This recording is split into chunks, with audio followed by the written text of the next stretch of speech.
अगर हमें अपना बाजार खोलना पड़ा अमेरिका के लिए और बाकी, तो फिर और भी हमारी स्थिति खराब हो जाएगी।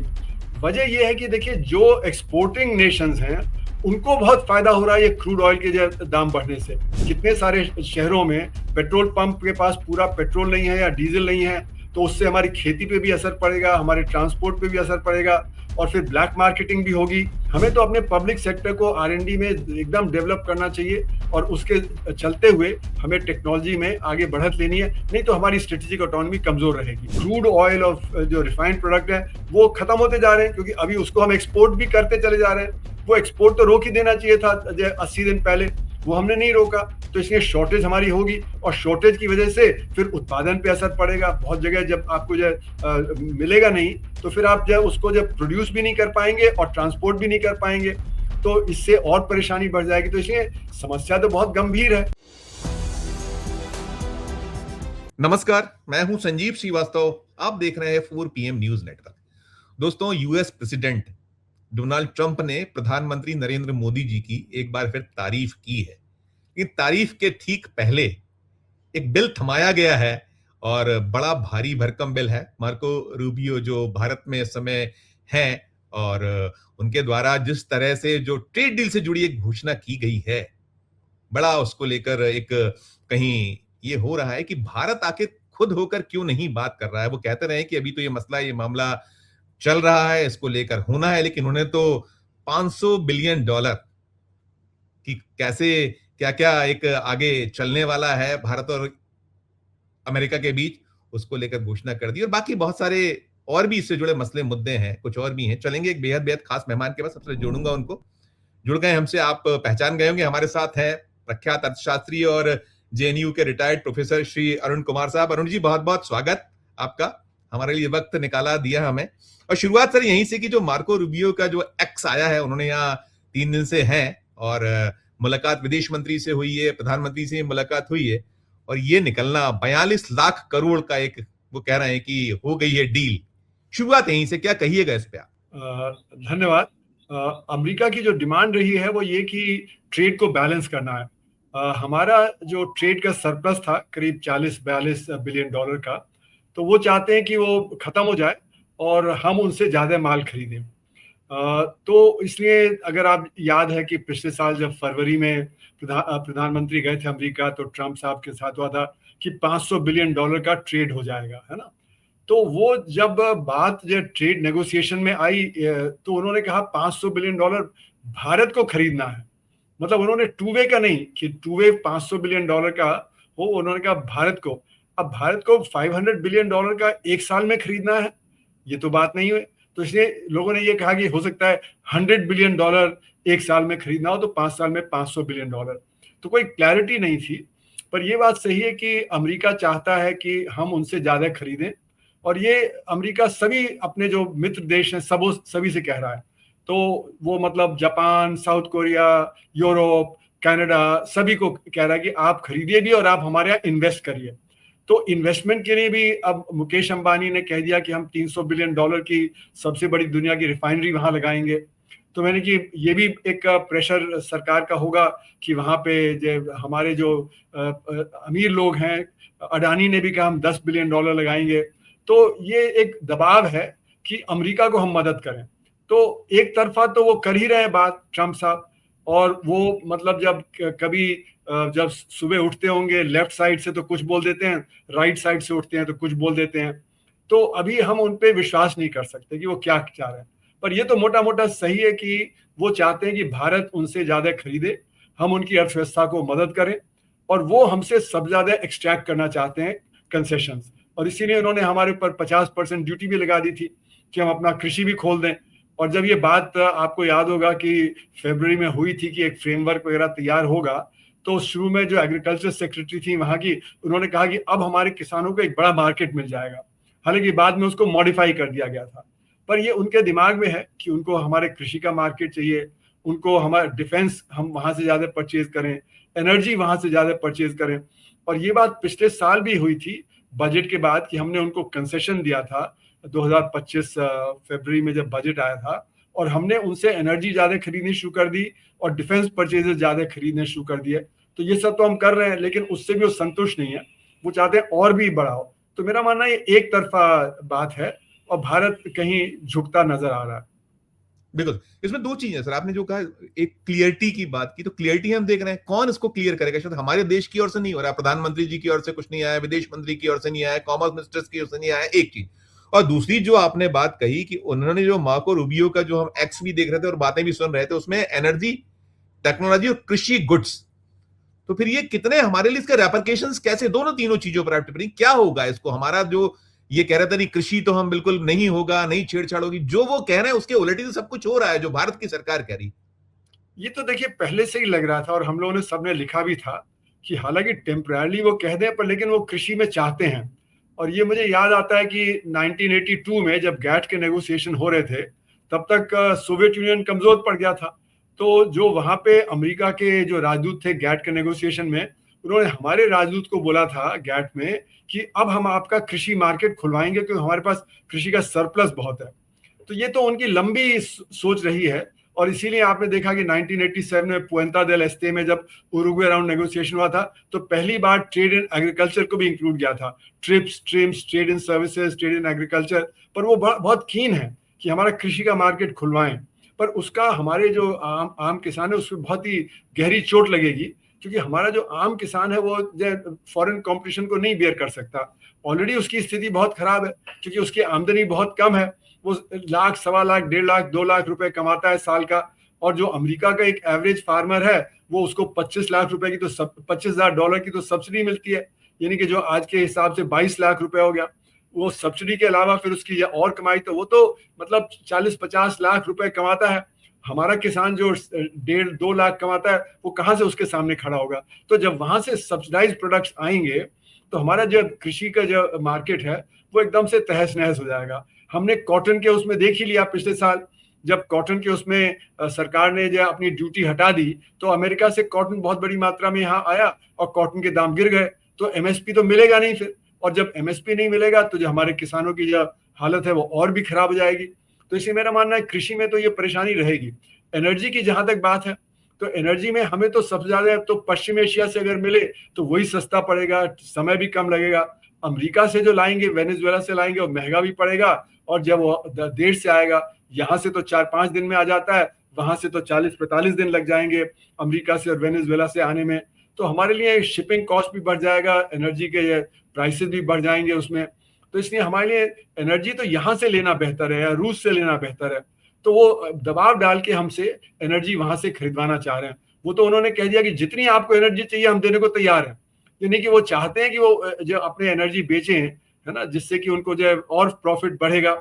और फिर जो टेक्नोलॉजी का मामला है, टेक्नोलॉजी के मामले में अमेरिका हमें टेक्नोलॉजी नहीं देगा। हम अभी जो लाइट कॉम्बैट एयरक्राफ्ट में जो G404 इंजन लेते हैं तो वो G404 इंजन ही नहीं आ रहे। जब उन्होंने उनको हमें करीब 100 के करीब देने थे, उन्होंने मुश्किल से 10 भी नहीं दिए। तो ये जो G404 का इंजन है वो तो 1980s की टेक्नोलॉजी है, उसमें भी हमें मतलब उन्होंने डिले कर दिया। फिर जो G414 के इंजन की बात है जो ज्यादा एडवांस है, जो हमारा मार्क 2 में लगना है LCA में, है ना, उसके ऊपर समझौता नहीं हो पा रहा क्योंकि वो कह रहे हैं कि वो टेक्नोलॉजी शायद नहीं देना चाहते हैं। तो उसका यहाँ पे उत्पादन होगा लेकिन टेक्नोलॉजी नहीं शेयर करेंगे। और इसलिए मुझे याद आता है कि जो अभी ऑब्जर्वर रिसर्च फाउंडेशन का कोई सेमिनार हुआ था 3 महीने पहले आसपास, तो जो मार्को रूबियो के जो जूनियर थे वो उसमें आए थे। उन्होंने कहा कि हम वो गलती नहीं करेंगे जो हमने चीन के साथ की थी, हम आपको टेक्नोलॉजी नहीं देंगे। तो ये उन्होंने साफ कह दिया था। तो मतलब वो टेक्नोलॉजी में जो भी कोलैबोरेशन होगा वो एक तरफा होगा, यानी कि वो हमें चीजें सप्लाई करेंगे, हम उनसे खरीदेंगे, पर हम उसके टेक्नोलॉजी अपनी एडवांस नहीं कर सकते हैं क्योंकि जब हमारी टेक्नोलॉजी एडवांस होगी तभी हम बराबरी का वो समझौता कर पाएंगे। अभी आजकल हमारी कमजोरी ये है कि हम टेक्नोलॉजी में पीछे हैं, तो इसलिए चीन से भी दब जाते हैं, रूस से भी दब जाते हैं और अमेरिका से भी। तो हमारी स्ट्रेटेजिक ऑटोनॉमी खत्म हो गई है। तो इसलिए हमको तो R&D पे बहुत ज्यादा ध्यान देना पड़ेगा जो हमने अभी दिया नहीं है पिछले सालों में।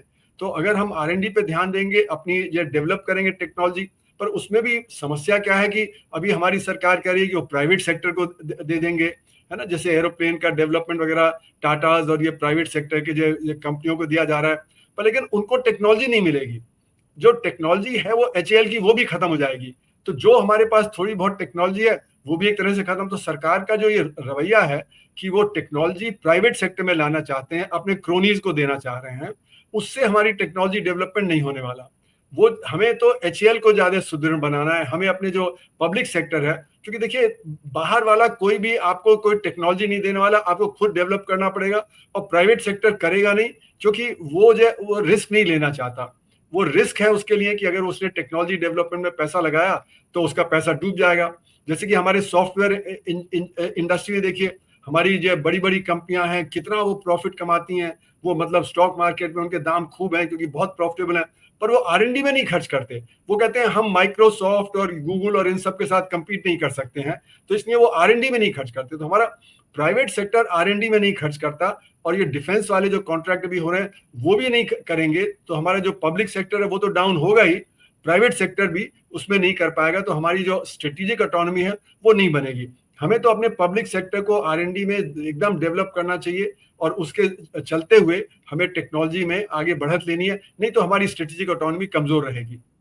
बिल्कुल बिल्कुल, ये तो आपने सारे पक्ष बताए, लेकिन मेरे को आम जनों को जोड़कर, जैसे जिस तरीके से हमारी जो रोज उसकी चीजें हैं, महंगाई से निजात की बात है, या और इस तरह का जो हम एक जनजीवन हमारा सरल हो, इंफ्रास्ट्रक्चर बढ़े, तो इस संदर्भ से जोड़कर हम देखें तो क्या क्या इसके आगे आने वाले वक्त में क्या इसके दुष्परिणाम संभावनाएं देख सकते हैं हम लोग, क्या क्या आप भोगना होगा, क्योंकि बुरे दिन की बात लगातार अच्छे की होती थी, बुरे दिन की ओर हम बढ़ रहे हैं।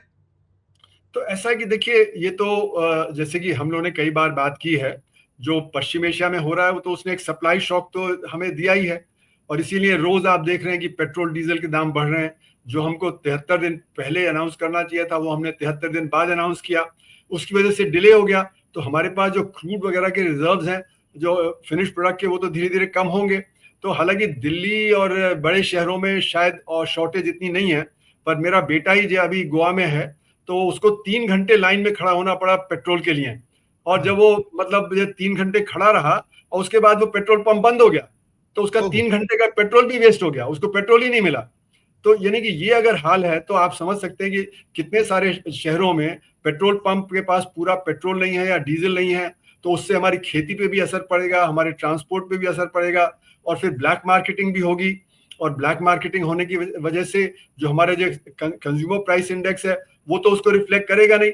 तो कंज्यूमर प्राइस इंडेक्स को तो सरकार कहती रहेगी 3.5% ही है, लेकिन आम आदमी के लिए तो वो 10-12-20% तक, जो गरीब आदमी है उसके तो 20-30% का जो इन्फ्लेशन है, क्योंकि उसको तो ब्लैक मार्केट से खरीदना पड़ रहा है, उसके जो बुनियादी चीजें वो सब जो महंगी हो गई हैं। फिर इसके ऊपर अगर हमें अपना बाजार खोलना पड़ा अमेरिका के लिए और बाकी, तो फिर और भी हमारी स्थिति खराब हो जाएगी। वजह यह है कि देखिए, जो एक्सपोर्टिंग नेशंस हैं उनको बहुत फायदा हो रहा है ये क्रूड ऑयल के दाम बढ़ने से, क्योंकि अमेरिका है, ब्राजील है, रूस है ना, इन लोगों को बहुत फायदा हो रहा है। पश्चिम एशिया के देशों का तो निकल नहीं पा रहा, वो तो थोड़ा बहुत ही निकल रहा है, उनको तो नुकसान ही है। पर लेकिन जो बाकी और जो पश्चिम एशिया के बाहर के जो प्रोड्यूसर्स हैं पेट्रोलियम प्रोडक्ट के, वो बहुत फायदे में है। तो अभी अमेरिका को बहुत फायदा पहुंच रहा है, पर वो हमें दबा रहे हैं, हमारा वो मार्केट कैप्चर करना चाह रहे हैं। तो मार्को रूबियो जो कह रहे हैं वो बेसिकली हमारे मार्केट को कैप्चर करने के लिए कह रहे हैं, और मार्केट कैप्चर अगर वो करेंगे तो हमारे रोजगार पे असर पड़ेगा, हमारे मैक्रो पे असर पड़ेगा, क्योंकि वो कह रहे हैं कि ये ट्रेड को, मतलब जो फ्रेमवर्क एग्रीमेंट की बात थी उसमें था ट्रेड बैलेंस होना चाहिए। ट्रेड बैलेंस होने का मतलब ये हम उनसे, अमेरिका से बहुत ज्यादा इंपोर्ट करें, जब इंपोर्ट करेंगे चीजें वहां से आएंगी तो यहाँ पे रोजगार पे असर पड़ेगा, क्योंकि हम तो अपना जो बढ़ा नहीं पाएंगे, उनके एक्सपोर्ट, जो हमारा एक्सपोर्ट था वो वैसे के वैसे ही रहेगा, है ना। तो इसलिए मेरा मानना है कि ये जो, अगर वो हमारे मार्केट को खुलवाने की बात कह रहे हैं, तो उससे हमारा जो धक्का है, तो एक तो ये सप्लाई शॉक का है, और दूसरा उनके लिए अगर मार्केट खोला तो हमारा कृषि पे भी असर पड़ेगा, हमारे रोजगार पे भी असर पड़ेगा। और इसीलिए अगर आप देखें तो हमने नवंबर 2025 में जल्दी जल्दी करके लेबर कोड को जो इम्प्लीमेंट किया, और जल्दी जल्दी करके वीबीजी रामजी बिल ले आए। उसका मकसद ये है कि जो जो लेबर कोड जिसको हमने 2019 और 20 में पास किया था, वो अब क्यों हम ये लागू कर रहे हैं 4-5 साल 6 साल बाद, वो इसीलिए कर रहे हैं जिससे कि हम ट्रेड यूनियन एक्टिविटी को कम कर सके और लेबर को दबा सके, जिससे कि जो बिजनेस वाले हैं उनका जो प्रॉफिट में स्क्वीज होगा, वो प्रॉफिट उनका कम स्क्वीज हो, और वो वेजेस को स्क्वीज करके अपना प्रॉफिट बनाए रखें। और उसी तरह वीबीजी रामजी बिल का भी मकसद ये है कि कृषि में भी वेजेस दब जाएं, जिससे कि फिर वहां पे जो रिच फार्मर है उसको उसका बेनिफिट मिले, कि वो वेजेस को दबा सकता है वहां पे। तो इसलिए ये जो सारी काम हो रहा है वो ये कि आपका मार्केट जब खुलेगा तो जो आपका जो प्रोड्यूसर है, जो कैपिटलिस्ट है, जो रिच फार्मर है, उसका नुकसान कम हो, वर्कर्स और जो ऑर्डिनरी फार्मर है उसका नुकसान हो जाए, तो गैर बराबरी भी बढ़ेगी। इससे हमारे अर्थव्यवस्था में डिमांड कम हो जाएगी और फिर हमारे यहाँ बेरोजगारी बढ़ेगी और उससे फिर गरीबी बढ़ेगी। तो हमारे लिए तो ये नेगेटिव ही हो रहा है, जो सप्लाई शॉक भी और जो हमारा मार्केट खुलवाया जा रहा है, जो अमेरिका कह रहा है कि आप मार्केट खोलिए। तो इसमें अब क्या विकल्प कुछ है हमारे पास? हम कुछ है, क्योंकि राहुल गांधी से कह रहे थे कि हम आर्थिक महाविस्फोट की ओर बढ़ रहे हैं, तो उस पर कहा गया कि ये तो जो है देशद्रोही है, गलत बातें करते हैं, भ्रम फैलाते हैं। तो वास्तविकता क्या है? ये इसको रोकने के लिए कोई हमारे पास है? और क्यों चुपे हमारी सरकार? क्यों नहीं कुछ अपना खुद होके आगे आके बता पा रही है? क्या है दोनों तीनों चीजों के कारण? देखिए, ऐसा है कि हमारा डेटा ही गलत है ना। हमारा डेटे में हम जो है वो असंगठित क्षेत्र को तो लेते नहीं है, हम उसको माप लेते हैं संगठित क्षेत्र के डेटा से। तो ये तो आपका मतलब नॉर्मल टाइम में तो चल जाएगा, जब जैसे ही क्राइसिस आएगा तो एक गलत डेटा एकदम से जो आपको क्राइसिस दर्शाने लगेगा, और वही क्राइसिस दिख रहा है अभी। मतलब वर्कर्स जगह जगह प्रोटेस्ट कर रहे हैं, वो चाहे जो हरियाणा में हो, पंजाब में हो, चाहे वो आप देखें राजस्थान में हो, बाकी जगह है ना, वो पलायन कर रहे हैं शहरों से गांव की तरफ, क्योंकि यहाँ पे उनका जो रोजगार भी चला गया, एनर्जी भी उनको नहीं मिल रही है, कम से कम गांव में जाके लकड़ी जला लेंगे, कुछ कर लेंगे। तो इसलिए जो ये परेशानी तो हमारे किसानों की और जो रोजगार की है वो तो ऑलरेडी दिख रही है सामने, है ना। उसमें तो कोई वो दो राय है नहीं कि ये कोई परेशानी नहीं है, और ये परेशानी बढ़ती चली जाएगी जैसे जैसे ये समय गुजरता जाएगा और हमारा जो क्रूड ऑयल और जो रिफाइंड प्रोडक्ट है वो खत्म होते जा रहे हैं, क्योंकि अभी उसको हम एक्सपोर्ट भी करते चले जा रहे हैं। वो एक्सपोर्ट तो रोक ही देना चाहिए था 80 दिन पहले, वो हमने नहीं रोका, तो इसलिए शॉर्टेज हमारी होगी, और शॉर्टेज की वजह से फिर उत्पादन पे असर पड़ेगा। बहुत जगह जब आपको जो मिलेगा नहीं, तो फिर आप जब उसको जब प्रोड्यूस भी नहीं कर पाएंगे और ट्रांसपोर्ट भी नहीं कर पाएंगे, तो इससे और परेशानी बढ़ जाएगी। तो इसलिए समस्या तो बहुत गंभीर है। अगर स्ट्रेट ऑफ हॉर्मुज खुल जाता है कल परसों नरसों, तो काफी राहत होगी, क्योंकि उसके बाद भी 2-3 महीने लगेंगे सप्लाई रिस्टोर करने में। पर अगर नहीं खुलता है तो जितना लंबा खींचेगा उतनी हमारी परेशानी और बढ़ती चली जाएगी। और इसीलिए प्रधानमंत्री ने कहा ऑस्टेरिटी करिए। अगर हमारे यहाँ शॉर्टेज नहीं होती तो लाइनें क्यों लग रही हैं, है ना, और क्यों फिर जब उत्पादन पे असर पड़ रहा है, और फिर क्यों लोग पलायन कर रहे हैं, क्यों वर्कर्स प्रोटेस्ट कर रहे हैं? क्योंकि जिसका बजट 10-11-12 हजार उसको आमदनी मिलती है, उसको अगर 3,000-4,000 रुपए अतिरिक्त खर्च करना पड़े गैस के सिलेंडर पे, तो उसका तो सारा बजट ही बिगड़ जाएगा, वो तो फिर जो परेशानी में ही आ जाएगा। तो इसलिए मेरा मानना है कि हमें तो विकल्प की बात सोचनी चाहिए। विकल्प ये है कि हमारी जो अर्थव्यवस्था है उसमें हमें एक्सपोर्ट की इतनी जरूरत नहीं है, फॉरेन डायरेक्ट इन्वेस्टमेंट की इतनी जरूरत नहीं है। फॉरेन डायरेक्ट इन्वेस्टमेंट तो हमारे टोटल इन्वेस्टमेंट का मुश्किल से 2-3% है, जो नेट जो फॉरेन। तो हमें तो अपना इंटरनल इन्वेस्टमेंट बढ़ाना है। इंटरनल इन्वेस्टमेंट कैसे बढ़ा सकते हैं? वो बढ़ेगा जब आपका डिमांड होगी, और डिमांड कैसे बढ़ेगी? जब आपका 94% जो असंगठित क्षेत्र में है उसके हाथ में आमदनी ज्यादा होगी। तो वहां पे आमदनी पहुंचाना, वहां पे काम जनरेट करना, वो सबसे जरूरी है। तो वो माइक्रो सेक्टर जो है जिसमें कि करीब 11-11.5 करोड़ लोग काम करते हैं, अगर वो बढ़े, है ना, वहां पे आपका रोजगार 11 करोड़ से दुगना हो जाए, है ना, वहां पे तो 1.7 व्यक्ति काम करता है यूनिट में, अगर वो बढ़ेगा और वहां पे समझिए 3.4 हो जाएंगे, तो एकदम आपके 10-11 करोड़ के काम और पैदा हो जाएगा, तो लोगों के हाथ में आमदनी होगी, है ना। तो इसलिए आप माइक्रो सेक्टर को बढ़ावा दीजिए। आप जो हमारा कृषि है उसमें मिनिमम सपोर्ट प्राइस सबको दीजिए, तो जो हमारे कृषक हैं, जो हमारे जो वर्क फोर्स के करीब 46% हैं, है ना, उनके हाथ में आमदनी ज्यादा आएगी। अगर सबको मिनिमम सपोर्ट प्राइस मिलेगा तो वहां से आपकी डिमांड जनरेट होगी। और हमें एक्सपोर्ट मार्केट में जितना भी हम एक्सपोर्ट करते हैं उससे ज्यादा तो हमारे असंगठित क्षेत्र वाले डिमांड कर लेंगे। 94% जो हमारे जो असंगठित क्षेत्र में हैं, यानी कि समझिए कि 130 करोड़, है ना, वो जितना कपड़ा, जूते, ये सब की डिमांड उनसे आ सकती है, उतनी तो बाहर से आ ही नहीं सकती, है ना। जो हम एक्सपोर्ट कर रहे हैं अभी, ये सब हम अंदर सप्लाई करें अपना, तो उसके लिए आमदनी जरूरी है। तो इसलिए हमें एक्सपोर्ट की तरफ इतना ध्यान नहीं देना चाहिए। फॉरेन डायरेक्ट इन्वेस्टमेंट को अट्रैक्ट करने के लिए हम कंसेशन देते रहते हैं, टैक्स में, बाकी कंसेशन। हम तो अपने इन्वेस्टमेंट को बूस्ट कर दें तो जितना बाहर से आएगा उससे भी बहुत ज्यादा तो हम अंदर से ही हो जाएगा। हमारा जो ऑर्गेनाइज सेक्टर है उसकी बैलेंस शीट बहुत अच्छी हो गई है, क्योंकि उसको हमने इतना कॉर्पोरेट टैक्स वो दिया कंसेशन 2019 में, तो वो इन्वेस्ट करने को तैयार है। पर वो कहता है जी कैपेसिटी यूटिलाइजेशन कम है, तो जब तक कैपेसिटी यूटिलाइजेशन ठीक नहीं होगी तो हम कैसे और इन्वेस्ट करें? तो वो भी इन्वेस्ट कर सकता है, उसके लिए हमें फॉरेन डायरेक्ट इन्वेस्टमेंट की तरफ भी देखने की बहुत जरूरत नहीं है। फिर ये जो हमारे काले धन की अर्थव्यवस्था है, इस पे अंकुश लग जाए तो बहुत सारा जो फ्लाइट ऑफ कैपिटल से बिलियंस ऑफ डॉलर्स बाहर जाता है वो रुक जाएगा, तो हमें बहुत ज्यादा फॉरेन एक्सचेंज की भी जरूरत नहीं पड़ेगी। पर उसके लिए तो रूलिंग पार्टी को करना पड़ेगा, क्योंकि रूलिंग पार्टी सबसे ज्यादा ब्लैक इनकम जनरेशन करती है बिजनेसमैन वगैरह के साथ मिलके।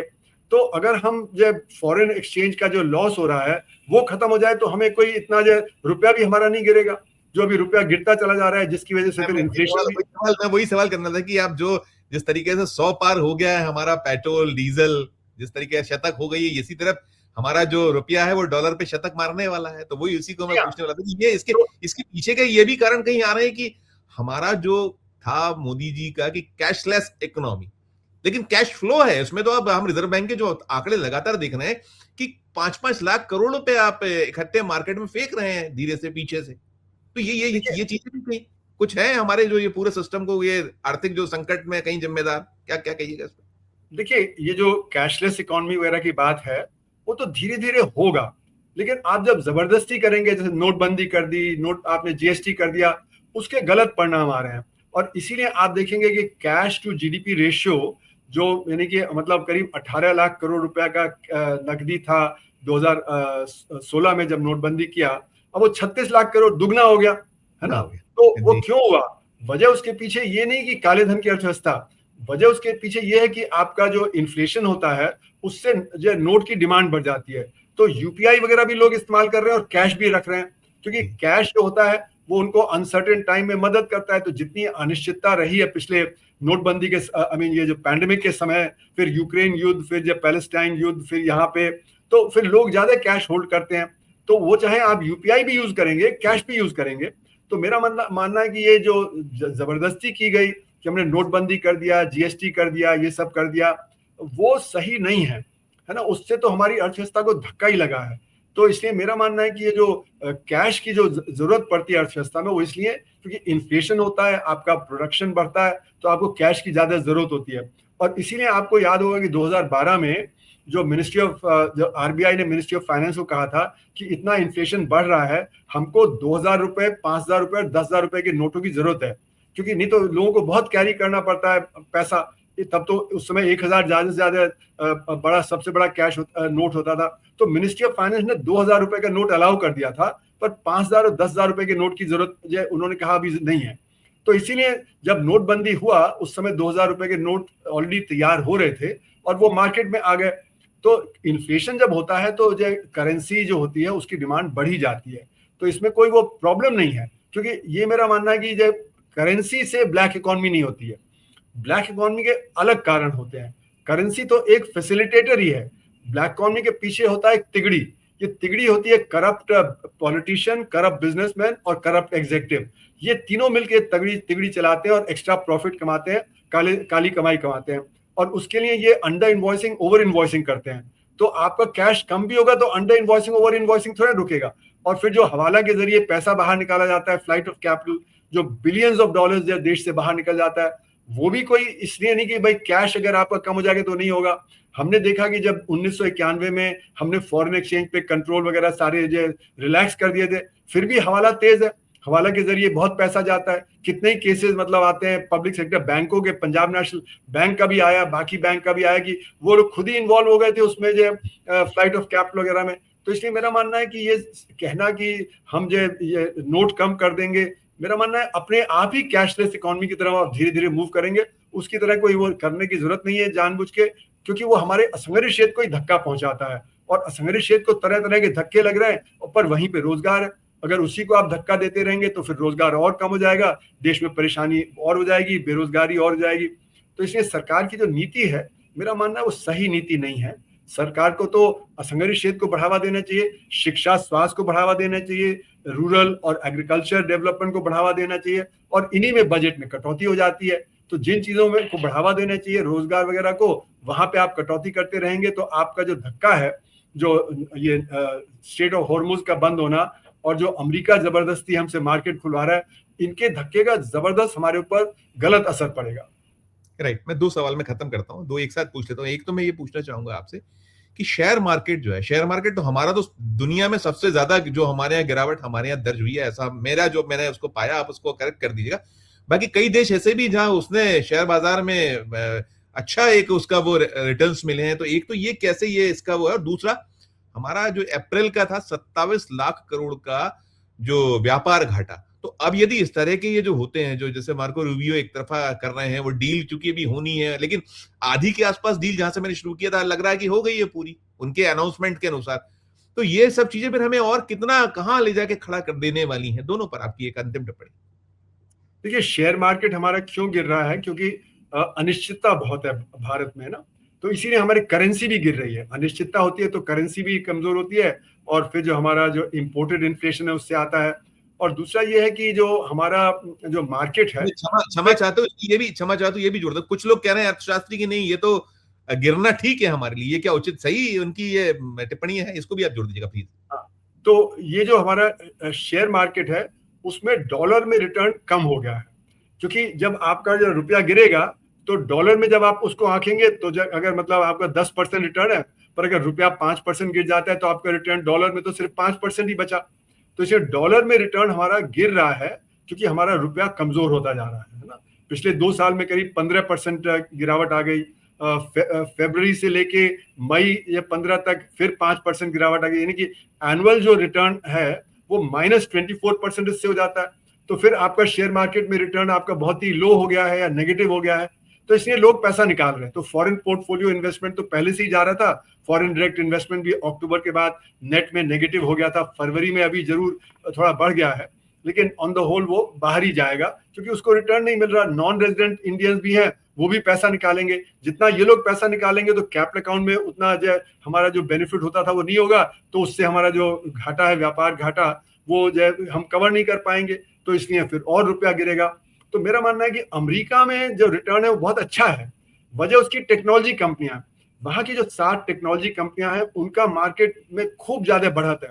यानी कि वो जो कंपनी है जैसे एनवीडिया हो गई या इस तरह की, उनका जो मार्केट कैपिटलाइजेशन है वो भारत के जीडीपी से भी ज्यादा हो गया है ना। तो क्यों हुआ? क्योंकि उनके जबरदस्त उछाल है, जबरदस्त रिटर्न आ रहा है। तो हमारा जो नेट में रिटर्न है वो उनके रिटर्न से बहुत कम हो गया, और इसीलिए कैपिटल बाहर जा रहा है। तो इसलिए हमारा शेयर मार्केट गिरेगा, क्योंकि हमारी जो टेक्नोलॉजी कंपनीज हैं वो आर्टिफिशियल इंटेलिजेंस में कहीं भी नहीं है। और अभी जो कंपनियां आर्टिफिशियल इंटेलिजेंस से इन्वॉल्व हैं वहीं पे ज्यादा बढ़त है दुनिया में। तो हमारे यहाँ जो हमारी कंपनियां वो कह रही कि हम आर्टिफिशियल इंटेलिजेंस में कम्पीट नहीं कर पा रहे, क्योंकि हमारे पास उतना कैपिटल नहीं है। आप ये समझिए कि जो टेक्नोलॉजी कंपनी अमेरिका में है वो करीब करीब $800 बिलियन इन्वेस्ट कर रही है ना।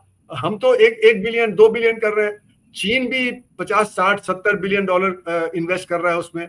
तो हम तो कहीं भी नहीं है। और यहाँ तक खबर आ रही है कि जो नई टेक्नोलॉजी आ रही है उससे जो हमारी टेक्नोलॉजी कंपनियां हैं, इन्फोसिस वगैरह, उनका काम भी खत्म हो जाएगा, क्योंकि वो काम आर्टिफिशियल इंटेलिजेंस कर देगा। तो इसलिए उनके भी स्टॉक्स गिर रहे हैं। मतलब जो हमारी जो सॉफ्टवेयर की कंपनियां हैं, क्योंकि उनका काम अमेरिका में कम होता चला जाएगा, न कि बढ़ेगा।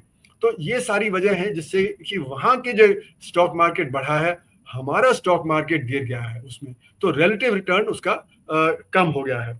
फिर जैसे आपने कहा ट्रेड डेफिसिट वगैरह की बात, तो अब अगर हमारा जो अभी तक तो हमारा जो करंट अकाउंट होता है उसमें जो हमारा सॉफ्टवेयर वगैरह उसका बहुत कंट्रीब्यूशन होता है, पर अगर वो आर्टिफिशियल इंटेलिजेंस इसी तरह बढ़ता रहा तो वो भी हमारा कंट्रीब्यूशन कम हो जाएगा। तो जो ट्रेड अकाउंट है उसमें भी कम हो जाएगा, और जो फिर जो करंट अकाउंट है उसमें भी हमारा जो कम हो जाएगा। तो फिर हमें कैपिटल अकाउंट से उसको बैलेंस करना पड़ेगा, पर कैपिटल अकाउंट में तो बाहर जा रहा है, तो इसलिए वो बैलेंस नहीं होगा। तो इसलिए हमारे रिजर्व्स गिर रहे हैं। तो अगर आप देखें तो पिछले मतलब मार्च 1 से अभी ऑलरेडी $40 बिलियन हमारे रिजर्व्स कम हो गए हैं, है ना। तो इसलिए वो घटता चला जाएगा। और ये एक बड़ी परेशानी है कि अगर वो तेजी से गिरेगा तो स्पेकुलेटर्स आ जाएंगे, और स्पेकुलेटर्स उसको और गिरा देंगे। तो जैसे हमारे एक्सपोर्टर्स हैं वो अपने एक्सपोर्ट प्रोसीड्स को वापस नहीं ला रहे, इंपोर्टर्स हैं वो जल्दी जल्दी इंपोर्ट कर रहे हैं, तो जो डॉलर की डिमांड बढ़ गई। हमारे जो नॉन रेजिडेंट इंडियंस है वो पैसा अगर बाहर निकालेंगे तो फिर हमारे पास जो रिजर्व और गिरेंगे। हमारे जो वहां पे जो लोग काम करते हैं पश्चिम एशिया में, वो जो रेमिटेंस भेजते थे वो भी कम हो जाएगा। तो इसलिए हमारा कैपिटल में आना कम हो जाएगा, तो हमारे रिजर्व तेजी से गिरेंगे, और वो एक सिग्नल होगा कि भाई स्पेकुलेटर्स को फायदा होगा। और इसके 2 उदाहरण हैं। एक तो कंटेजियन जो आपका साउथ ईस्ट एशिया में आया, जहां पे थाई बात, जो थाईलैंड की अर्थव्यवस्था बहुत अच्छा कर रही थी, वो धड़ाम से गिरा और एकदम से स्पेकुलेशन हुआ, और कहते हैं वॉरेन बुफे वगैरह ने बिलियंस ऑफ डॉलर्स उससे कमा लिए। उन्होंने बेचना शुरू कर दिया, करेंसी और तेजी से गिर गई, और वहां पे फिर जब उसका असर ये हुआ कि गरीबी बड़ी तेजी से बढ़ी। और जब साउथ ईस्ट एशिया में थाईलैंड के साथ हुआ, तो वो मलेशिया को भी हुआ, इंडोनेशिया को भी हुआ, फिलीपींस को भी हुआ, और साउथ कोरिया को भी हुआ। मलेशिया ने अपने आप को बचाया, उन्होंने कैपिटल अकाउंट कंट्रोल लगा दिए, तो उनको बहुत डांट पड़ी अमेरिका से और आईएमएफ से कि आप गलत कर रहे हो। और वही आईएमएफ और अमेरिका ने जब मलेशिया को 2 साल बाद प्रेज किया कि उन्होंने अपनी अर्थव्यवस्था को बचा लिया कैपिटल अकाउंट कंट्रोल लगा के। थाईलैंड की अर्थव्यवस्था जो काफी जब परेशानी में आ गई, साउथ कोरिया की परेशानी में आ गई वगैरह। और उसी तरह 1991 में आप देखें, जब भारत की अर्थव्यवस्था एकदम से ऑयल क्राइसिस की वजह से जब गिरावट हुआ, तो एकदम से रुपया गिर रहा था और कैपिटल बड़ी तेजी से बाहर भाग रहा था, फ्लाइट ऑफ कैपिटल बहुत हो रहा था। तो इसे रुपया कभी भी तेजी से नहीं गिरना चाहिए, अगर गिरे तो हल्के हल्के। और ऐसा नहीं है कि भारत की अर्थव्यवस्था एकदम से इतनी कमजोर हो गई, वो तो स्पेकुलेटर है, और स्पेकुलेटर जब ये स्पेकुलेट करते हैं तो फिर उसमें कोई फ्री मार्केट नहीं काम करता। जो फ्री मार्केटियर है वो कहते हैं कि ये होने दो जो हो रहा है ना, पर वो मार्केट कहाँ जो परफेक्ट है, मार्केट कोई परफेक्ट नहीं है, वहां तो मोनोपोलीज है। जो बड़े बड़े जो स्पेकुलेटर्स हैं जिनके पास बिलियंस ऑफ डॉलर्स है, वो स्पेकुलेट करके मार्केट को ऊपर नीचे करते हैं, उसमें आम आदमी की तो कोई गिनती नहीं है। तो फ्री मार्केट नहीं काम करता, ये तो बिलियंस ऑफ डॉलर्स होल्ड करने वाले जो मोनोपोलिस्ट हैं, जो ओलिगोपोलिस्ट हैं, वो डिसाइड करते हैं मार्केट को। तो इसलिए ये कहना कि भाई फ्री मार्केट को छोड़ दो, अपना होने दो, वो तो अपने पैर पे कुल्हाड़ी मारने वाली बात होगी। रुपया अगर गिरने लगा, तेजी से गिरा, तो हमारे यहाँ गरीबी भी बढ़ जाएगी, आम आदमी और परेशानी में आ जाएगा। तो ये फ्री मार्केट ये सोच ही नहीं रहे। बिल्कुल बिल्कुल नहीं, आप बिल्कुल सही, आपने एक ताकीद भी है और एक कहीं सुझाव भी उसमें शामिल हम मान सकते हैं कि ये कर लीजिए तो शायद हो सकता है, वरना देर और देर होती चलेगी। बहुत शुक्रिया अदा करूंगा, आभार सर, धन्यवाद। धन्यवाद, नमस्ते। तो दोस्तों आप सुन रहे थे प्रोफेसर अरुण कुमार साहब को, और वो कहीं ना कहीं ये संकेत दे रहे हैं कि ये वक्त है, आप जो पैर पर कुल्हाड़ी है मार ली गई है, लेकिन अभी उसका उपचार हो सकता है। बनस्पत की वो जो उपाय करना है या जो कदम उठाना है वो उठा लिए जाए तो बेहतर होगा, अन्यथा तो फिर वो और कठिनाई बढ़ती चलेगी, और फिर ऐसी जगह हम पहुंच जाएंगे जहां से वापसी बड़ी मुश्किल हो जाएगी। पूरी चर्चा को सुनने के बाद आपकी अपनी जो राय हो, आपकी अपनी जो टिप्पणी हो, जरूर इस वीडियो के कमेंट बॉक्स में जाके कीजिएगा, और अच्छी लगे हमारी चर्चा तो चैनल को लाइक कीजिएगा, सब्सक्राइब कीजिएगा, ज्वाइन का बटन दबाइएगा तो हमारी हौसला अफजाई होगी। प्यार और समय रखिए, देखते रहिए 4 PM न्यूज नेटवर्क। धन्यवाद, नमस्कार।